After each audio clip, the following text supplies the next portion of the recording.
بسم اللہ الرحمن الرحیم۔ السلام علیکم ناظرین۔ حضرت عبدالمطلب نے منت مانی کہ خدا مجھے 10 بیٹے عطا کرے تو میں ایک کو خدا کی راہ میں قربان کر دوں گا۔ ان کی دعا قبول ہوئی اور ان کو 10 بیٹے عطا ہوئے۔ اب جب وہ بڑے ہو گئے تو بیٹے کی قربانی کا وعدہ پورا کرنا یاد آیا۔ آپ نے قرعہ ڈالا تو عبداللہ کا نام نکلا۔ لوگوں نے شور مچا دیا کہ عبداللہ کو قربان نہ کرے۔ آپ نے کہا کہ میں نے خدا سے نذر مانی تھی، اب میں کیا کر سکتا ہوں؟ چنانچہ لوگ بہت دیر تک سوچتے رہے اور آپس میں مشورہ کرتے رہے کہ کیا کریں۔ پھر طے ہوا کہ یثرب کے اطراف میں ایک نجومی عورت ہے، گتھیاں سلجھانے میں ماہر ہے، چل کر اس سے پوچھا جائے۔ لوگ گئے، اس عورت سے ملے اور اس کو سارا حال سنایا۔ سب کچھ سن لینے کے بعد اس نے پوچھا کہ کسی قیدی کو چھڑانا ہو یا کسی مجرم کی جان بچانی ہو تو کتنا فدیہ دیتے ہو؟ لوگوں نے کہا 10 اونٹ۔ عورت نے کہا 10 اونٹ اور عبداللہ کے نام کا قرعہ ڈالو۔ اگر اونٹوں کے نام قرعہ نکل آئے تو بہتر، ورنہ 20 اونٹ کر دو۔ اگر پھر بھی عبداللہ کا نام نکلے تو 10 اور بڑھا دو۔ اسی طرح 10 بڑھاتے رہو یہاں تک کہ تمہارا رب راضی ہو جائے۔ لوگوں نے ایسا ہی کیا۔ 10 اونٹ اور عبداللہ کے نام کا قرعہ ڈالا تو عبداللہ کا نام نکلا۔ 10 بڑھا دیے، پھر عبداللہ کا نام نکلا۔ 10 مزید بڑھا دیے، پھر بھی عبداللہ کا ہی نام نکلا۔ لوگ اسی طرح 10 بڑھاتے رہے اور عبداللہ کا نام نکلتا رہا۔ ادھر عبدالمطلب کھڑے عاجزی کے ساتھ دعا میں مصروف تھے۔ خدایا فدیہ قبول کر لے، خدایا عبداللہ کی جان بچا لے۔ جب بڑھتے بڑھتے 100 اونٹ ہو گئے تو قرعہ اونٹوں کے نام نکل آیا۔ اب کیا تھا؟ لوگ خوشی سے اچھل پڑے۔ عبدالمطلب کو ہر طرف سے مبارکباد دی جانے لگی۔ مبارک ہو عبدالمطلب، اللہ نے بیٹے کا فدیہ قبول کر لیا ہے۔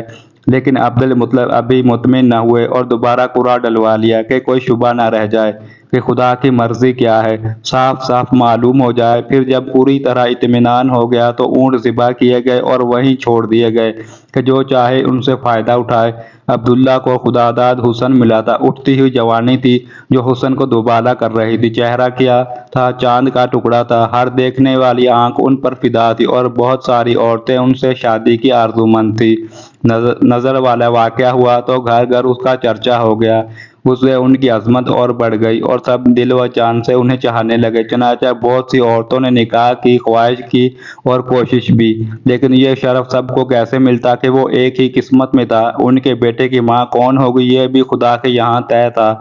ان کی شادی آمنہ سے ہوئی جو قریش کی سب سے معزز خاتون تھی اور بنی زہرہ کے سردار کی بیٹی تھی۔ باپ نے بیٹی کی طرف سے نکاح کا پیغام دیا۔ آمنہ کے گھر والوں نے اسے باعث شرف سمجھا اور خوشی خوشی تیار ہو گئے۔ پھر چٹ پٹ شادی ہو گئی۔ دستور تھا کہ دولہا شادی کے بعد 3 دن سسرال میں رہتا۔ عبداللہ بھی 3 دن سسرال میں رہے، پھر گھر چلے آئے۔ ساتھ میں دلہن بھی آئی۔ اس وقت عبداللہ کی عمر تقریباً 17 سال تھی۔ شادی کو ابھی کچھ ہی دن ہوئے۔ تاجروں کا ایک کاروان شام جا رہا تھا، اس کے ساتھ عبداللہ بھی ہو لیے۔ پھر واپسی میں مدینہ سے گزرے، یہاں ان کے باپ کا ننھال تھا۔ تھکے تو تھے ہی، دم لینے کے لیے ٹھہر گئے۔ اتفاق سے بیمار پڑ گئے۔ ساتھیوں نے انہیں وہیں چھوڑ دیا اور مکے کا رخ کیا۔ وہاں پہنچ کر باپ کو بیماری کی خبر دی۔ عبدالمطلب نے بیماری کا حال سنا تو فوراً بڑے بیٹے حارث کو مدینہ دوڑایا کہ وہاں جا کر بھائی کی تیمارداری کرے اور جب وہ اچھے ہو جائیں تو اپنے ساتھ لے کر آئیں۔ لیکن افسوس، حارث نے اپنے بھائی عبداللہ کو نہ دیکھا۔ وہ انہیں اپنے ساتھ مکہ نہ لائے۔ کچھ دن پہلے ہی عبداللہ کا انتقال ہو چکا تھا اور جسم سپرد خاک ہو چکا تھا۔ باپ سے دور، دلہن سے دور، دور قوم سے بہت دور۔ حارث واپس آئے تو عبداللہ کے بجائے عبداللہ کی موت کی خبر لائے۔ کیا معلوم تھا کہ شام کا یہ سفر آخرت بننے والا ہے، اور جہاں عبداللہ کی جان بچانے کی تدبیر کا سراغ لگا تھا وہیں اللہ کا فرشتہ پروانہ موت لے کر اترنے والا ہے۔ مدینہ، جہاں سے لوگ کل عبداللہ کی نئی زندگی کا پیغام لے کر آئے تھے، آج وہیں سے عبداللہ کی وفات کی حسرتناک خبر آ رہی تھی۔ خبر بڑی دردناک تھی۔ نوجوان کی موت، وہ بھی عبداللہ جیسے نوجوان کی۔ جس نے سنا تڑپ اٹھا۔ عبداللہ نے نئی زندگی پائی تھی تو ان کی جان بچنے پر سب کو غیر معمولی خوشی ہوئی تھی۔ اچانک موت کی خبر سن کر لوگوں کو غیر معمولی رنج ہوا۔ ساری قوم سوگوار تھی، ہر طرف اداسی چھائی ہوئی تھی۔ بڑے باپ پر تو رنج و غم کا پہاڑ ٹوٹ پڑا، صدمے سے دل پاش پاش ہو گیا۔ عبداللہ کی موت پر صبر آئے تو کیسے، اور آمنہ کا تو سہاگ ہی اجڑ گیا۔ دل کی دنیا ویران ہو گئی، سارے ارمان حسرتوں میں تبدیل ہو گئے۔ کتنی امیدیں تھی جو خاک میں مل گئیں، کتنے حسین خواب تھے جو شرمندہ تعبیر نہ ہو سکے، کتنی آرزویں اور تمنائیں تھی جو سینے ہی میں دفن ہو کے رہ گئیں۔ کل جو خاتون قریش کی ناظمینوں کی نگاہ میں قابل رشک بنی ہوئی تھی، آج اس کی حالت قابل رحم تھی۔ جو سر دوسرے سروں کے درمیان شرف و عزت سے اونچا ہو رہا تھا، آج وہ رنج و غم سے وبال دوش بنا ہوا تھا۔ عبداللہ کا انتقال ہوا تو آمنہ امید سے تھی۔ اللہ کی قدرت کچھ ہی پہلے حبل دیوتا عبداللہ کی جان لینے پر تلے ہوئے تھے، مگر اللہ نے انہیں بھینٹ چڑھنے سے بچا لیا۔ اس وقت تک ان کے پاس اللہ کی ایک عظیم امانت تھی، انسانی کی سب سے بیش قیمت متاع تھی۔ جب تک وہ کسی اور کے سپرد نہ ہو جائے، ناممکن تھا کہ عبداللہ اس دنیا سے چلے جائیں۔ اب وہ امانت آمنہ کو سونپی جا چکی تھی۔ عبداللہ سے اللہ کو جو کام لینا تھا وہ پورا ہو گیا تو اللہ نے انہیں اٹھا لیا۔ اب کوئی فدیہ کام نہیں آ سکتا تھا، تقدیر کا فیصلہ اٹل تھا۔ دوشنبہ کا دن تھا اور ربیع الاول کی 12 تاریخ تھی کہ آمنہ کے یہاں ولادت ہوئی۔ نومولود بچہ بہت ہی خوبصورت تھا، چاند بھی اس کے سامنے پھیکا تھا۔ آمنہ نے اپنے سسر عبد المطلب کو خبر کی کہ آ کر پوتے کو دیکھ لیں۔ عبد المطلب دوڑتے ہوئے آئے اور نظر پڑتا ہی کھل اٹھے۔ ایک تو لڑکا تھا اور وہ بھی عبداللہ کا۔ وہ خوشی سے نہال ہو گئے، چنانچہ بچے کو گود میں لیا، سینے سے لگایا، ماتھے پر بوسہ دیا، پھر اسے لیے ہوئے کعبہ پہنچے، اس کا طواف کیا اور بچے کا نام محمد رکھا صلی اللہ علیہ وآلہ وسلم۔ محمد کے معنی ہے ہر لحاظ سے قابل تعریف، وہ جسے سب پسند کریں، سب اچھا کہیں۔ پھر ولادت کے 7ویں دن عبد المطلب نے اونٹ ذبح کرایا اور قریش کی دعوت کی۔ لوگ کھانے سے فارغ ہو گئے تو کسی نے پوچھا، عبد المطلب کیا وجہ ہے کہ آپ نے پوتے کا نام محمد رکھا، خاندانی نام کیوں نہیں رکھا؟ عبد المطلب بولے، میں نے چاہا کہ آسمان پر بھی اس کی تعریف ہو اور زمین پر بھی، خالق کو بھی وہ پیارا ہو اور خلقت کو بھی۔ قریش میں اونچے گھرانوں کی عورتیں اپنے بچوں کو دودھ خود نہیں پلاتی تھیں، دیہاتوں سے دائیوں کی ٹولیاں آتی، وہ اپنے بچوں کو اپنے یہاں لے جاتی، ان کو دودھ پلاتی، ان کے پرورشوں پر داخت کرتی، پھر جب وہ بڑے ہو جاتے تو واپس کر جاتی اور دوسرے بچے لے جاتی۔ اس سے بچے خوبصورت، تندرست اور فصیح عربی سیکھ لیتے، مگر دائیوں کے آنے کے موسم متعین تھے۔ محمد صلی اللہ علیہ وآلہ وسلم کی ولادت ہوئی تو اس وقت کوئی دائی نہ ملی۔ عبداللہ کا بھائی تھا ابو لہب، اس کی ایک باندھی تھی ثویبہ۔ 2-3 دن آمنہ نے خود دودھ پلایا، پھر بچے کو ثویبہ کے حوالے کر دیا کہ جب تک کوئی دائی نہ ملے اس کو وہ دودھ پلائے۔ ثویبہ نے بس کچھ ہی دن دودھ پلایا کہ قبیلہ بنی سعد کی دائیاں آ گئیں۔ دائیاں بچے تلاش کرنے لگیں، وہ گھروں میں جاتی، ماؤں کو اپنی خدمات پیش کرتی، مائیں جس کو پسند کرتی اپنا بچہ اس کے حوالے کر دیتی۔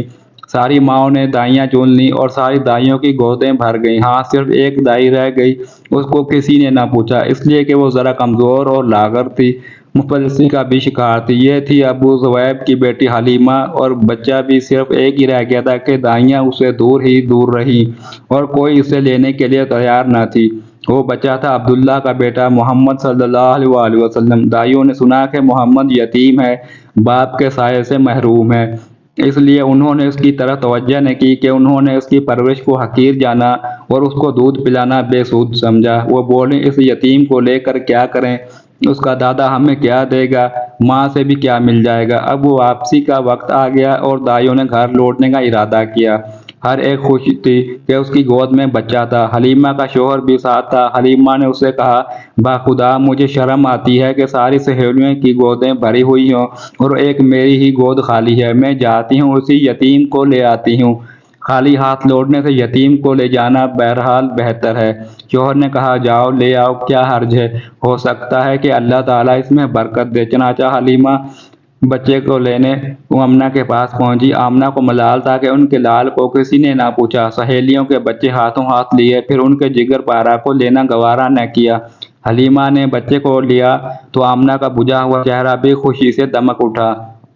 حلیمہ نے محمد صلی اللہ علیہ وسلم کو چھاتی سے لگایا اور منہ میں سوکھی پستان دے دی جس میں دودھ برائے نام ہی تھا، لیکن حلیمہ کی حیرت کی انتہا نہ رہی۔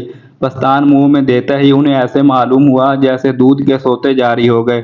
یکایک چھاتی بھر گئی، بچہ دودھ پی رہا تھا اور دودھ اس کے منہ سے ٹپک رہا تھا۔ محمد سیر ہو چکے تو حلیمہ کے بچے نے بھی جی بھر کر پیا، حالانکہ اس سے پہلے تنہا اس کے لیے دودھ ناکافی ہوتا تھا۔ پیتا تھا لیکن کبھی سیر ہونے کی نوبت نہ آتی تھی، چھاتی چوستا اور چوس کے رہ جاتا۔ حلیمہ کی ایک اونٹنی تھی، دبلی پتلی، بالکل مریل۔ بھوک لگی تو شوہر اسے دوہنے اٹھے، آنکھیں پھٹی کی پھٹی رہ گئیں۔ وہ تھی وہ تھن جو ہمیشہ سوکھا رہتا آج بالکل بھرا ہوا تھا اور دودھ خود ٹپک رہا تھا۔ شوہر نے خود بھی پیا، بیوی کو بھی پلایا، دونوں نے جی بھر کر پیا۔ رات ہوئی تو دونوں نے بچوں کو پہلو میں سلا لیا، پھر خود بھی سو رہے۔ نیند اتنے آرام اور چین کی تھی کہ بالکل ہی بے خبر ہو گئے۔ پھر صبح ہوئی تو شوہر بولا، حلیمہ کیا خیال ہے؟ باخدا بہت مبارک بچہ پا گئی ہو تم۔ حلیمہ بولی، باخدا میرا بھی یہی خیال ہے۔ پھر دائیوں کا قافلہ گھروں کو لوٹا۔ حلیمہ کی گدھیاں آگے آگے تھی اور مستانہ وار بڑھ رہی تھی۔ سہیلیوں نے یہ دیکھا تو آواز دی، واہ رے ابو ظہیب کی بیٹی، ذرا ٹھہرو نا، ہمیں بھی تو آ لینے دو۔ ارے یہ وہی گدھیا تو ہے جس پر تم آئی تھی، یہ تو راستے میں رک رک کر چلتی تھی، بار بار تم پیچھے ہو جاتی تھی۔ حلیمہ نے کہا، ہاں ہاں باخدا یہ وہی ہے۔ سہیلیاں بولی، باخدا یہ تو بڑی عجیب بات ہے۔ اب حلیمہ کے یہاں برکتوں کی بارش ہونے لگی، ہر چیز میں برکت ظاہر ہو رہی تھی۔ جانور موٹے ہو گئے، دودھ سے تھن پھول آئے، ہر طرف برکت ہی برکت تھی۔ رفتہ رفتہ 2 سال گزر گئے۔ آمنہ کا لال حلیمہ کا دودھ پیتا۔ حلیمہ کی ایک بیٹی تھی شیمہ، اس کی گود میں ہمکتا، صحرا کی کھلی فضا ہوتی اور دیہات کی سادہ زندگی۔ جسم تیزی سے بڑھا، ہاتھوں پیروں میں طاقت آ گئی اور بچہ خوب تندرست ہو گیا۔ شیرخواری کے دن پورے ہو گئے، اب وقت آیا کہ بچہ پھر اپنی ماں کی گود میں جائے اور اس کے گھر کی رونق بنے۔ لیکن کیا حلیمہ اس بچے کو جدا کر دیتی؟ ایسے بچے کو جو ان کے لیے سراپا برکت تھا، مجسم رحمت تھا، باعث راحت تھا اور موجب سعادت تھا۔ کسی طرح بھی طبیعت اس کو چھوڑنے پر تیار نہ تھی۔ تمنا تھی کہ کچھ دن وہ ساتھ رہے، کہ برکت کا سلسلہ تا دیر قائم رہے۔ وہ بچے کو لے کر ماں کے گھر کی طرف چلی، لیکن ارادہ تھا کہ ان سے گزارش کریں گی کہ بچے کو کچھ دن اور ساتھ رہنے کی اجازت دے دیں۔ چنانچہ وہ آمنہ کے پاس آئیں اور بولی، مجھے اندیشہ ہے کہ اگر بچہ ابھی سے مکے میں رہ گیا تو کہیں یہاں کی آب و ہوا کوئی نقصان نہ پہنچا جائے۔ کیوں نہ آپ کچھ دن اور ہمارے یہاں رہنے دیں، ذرا اور بڑا ہو جائے پھر آ جائے گا۔ اس طرح حلیمہ آمنہ سے ضد کرتی رہی، فہم اصرار کرتی رہی، طرح طرح سے مناتی رہی، مکے کی آب و ہوا سے ڈراتی رہی، یہاں تک کہ وہ تیار ہو گئی۔ اب کیا تھا، حلیمہ کا دل خوشی سے باغ باغ ہو گیا، آنکھیں چمک اٹھیں اور چہرہ دمک اٹھا، اور وہ بچے کو لے کر پھر اپنے گھر آ گئی۔ محمد صلی اللہ علیہ وسلم پھر اسی صحرا میں آ گئے۔ اب پھر وہی کھلی فضا تھی، ریت کے ٹیلے تھے، چکنے چکنے پتھر تھے، وہی ساتھی اور وہی ہمجولی تھے۔ محمد صلی اللہ علیہ وسلم پھر اسی طرح پتھروں سے کھیلتے، ریت پر اچھلتے اور بچوں کے ساتھ ادھر سے ادھر دوڑتے۔ محمد صلی اللہ علیہ وسلم اب 5 سال کے ہو گئے۔ حلیمہ سے جدائی کی ساعت پھر آن پہنچی۔ محمد صلی اللہ علیہ وسلم سے حلیمہ کو بے حد محبت تھی، وہ سچ مچ ان کی آنکھوں کی ٹھنڈک تھے، ان کے دل کا سکون تھے۔ محمد صلی اللہ علیہ وسلم کو ابھی حلیمہ سے بے انتہا محبت تھی۔ نبوت ملنے کے بعد جب وہ آپ کے پاس آئیں تو آپ صلی اللہ علیہ وسلم میری ماں کہہ کر لپٹ گئے۔ حلیمہ کے لیے محمد صلی اللہ علیہ وسلم کی جدائی سہانے روح تھی، لیکن کیا کرتی کہ اب گھر پہنچانا ضروری تھا، مزید روکنا ناممکن تھا۔ پھر ایک وجہ اور بھی ہوئی جس کی وجہ سے حلیمہ نے اور جلدی کی۔ ایک روز وہ بیٹھی ہوئی تھی اور ساتھ میں محمد صلی اللہ علیہ وسلم بھی، کہ اتنے میں حبشہ کے کچھ عیسائیوں کا گزر ہوا۔ بچے پر نظر پڑتے ہی وہ ٹھہر گئے، قریب آئے اور بڑے غور سے دیکھنے لگے، ایک ایک چیز کا جائزہ لینے لگے۔ اب حلیمہ سے پوچھا بھی کہ یہ کیسا بچہ ہے یہ؟ پھر وہ آپس میں باتیں کرنے لگے، اس بچے کو لے لیں، اس کو اپنے یہاں لے چلیں گے، یہ بچہ ایک عظیم انسان ہوگا، ہم خوب جانتے ہیں کہ یہ کیا بنے گا۔ حلیمہ ان کا مطلب سمجھ گئی، ان کے ارادوں کو بھانپ گئی، ان کی سازشوں سے گھبرا اٹھی، ڈری کہ کہیں سچ مچ وہ اسے چھین نہ لیں، موقع پا کر اچک نہ لیں، جہاں کوئی آزار نہ پہنچا دے۔ چنانچہ وہ نظر بجا کر بھاگ کھڑی ہوئی اور بچے کو لے کر غائب ہو گئی۔ حالانکہ انہیں امید نہ تھی کہ اس طرح وہ بھاگ سکیں گی اور بچے کو ان سے بچا سکیں گی۔ پھر جتنی جلدی ممکن تھا وہ آمنہ کے پاس پہنچی اور ان کی امانت ان کے حوالے کی، تب کہیں جا کر اطمینان کا سانس لیا۔ اب ماں کی ممتا تھی اور دادا کی سرپرستی، دونوں محمد صلی اللہ علیہ وسلم سے بہت پیار کرتے، ہمیشہ اپنی نظروں کے سامنے رکھتے اور ہر طرح سے آپ صلی اللہ علیہ وسلم کا خیال رکھتے۔ آپ صلی اللہ علیہ وسلم 6 برس کے ہو گئے تو ماں کا دل چاہا کہ چل کر شوہر کی قبر دیکھیں۔ چنانچہ وہ مدینے کے لیے روانہ ہو گئی اور محمد صلی اللہ علیہ وسلم کو بھی لیتی گئی۔ شوہر کی ایک باندھی تھی ام ایمن، وہ بھی سفر میں ساتھ تھی۔ وہاں ایک مشہور خاندان تھا بنی نجار، محمد صلی اللہ علیہ وسلم کے دادا کی ننیال اسی خاندان میں تھی، اس لیے وہ بی بی آمنہ جا کر وہیں ٹھہری۔ بی بی آمنہ مدینہ پہنچی تو پیارے بیٹے کو بھی گھر دکھایا۔ جہاں اس کے پیارے باپ نے وفات پائی تھی، وہ جگہ بھی دکھائی جہاں وہ ہمیشہ کی نیند سو رہے تھے۔ آج پہلا دن تھا کہ اس بچے نے یتیمی کا محبوب سمجھا۔ آج پہلا موقع تھا کہ اس کے شیشہ دل پر رنج و غم کا عکس پڑا۔ وہاں ایک مہینہ گزار کر بی بی آمنہ نے گھر لوٹنے کا ارادہ کیا اور محمد صلی اللہ علیہ وسلم کو لے کر مکے کے لیے روانہ ہو گئی۔ شوہر کی طرح بی بی آمنہ بھی بیمار پڑ گئی۔ خجفہ سے 23 میل پر ایک گاؤں ہے، اب وہاں پہنچی تو حالت نازک ہو گئی اور پھر سنبھل نہ سکی، وفات پا گئی اور وہیں دفن ہو گئی۔ عبداللہ کی وفات بھی تو پردیس میں ہوئی تھی اور دفن بھی اسی طرح ہوئے تھے، قوم و وطن سے بہت دور۔ آپ صلی اللہ علیہ وسلم یتیم تھے، باپ کے سائے سے محروم تھے۔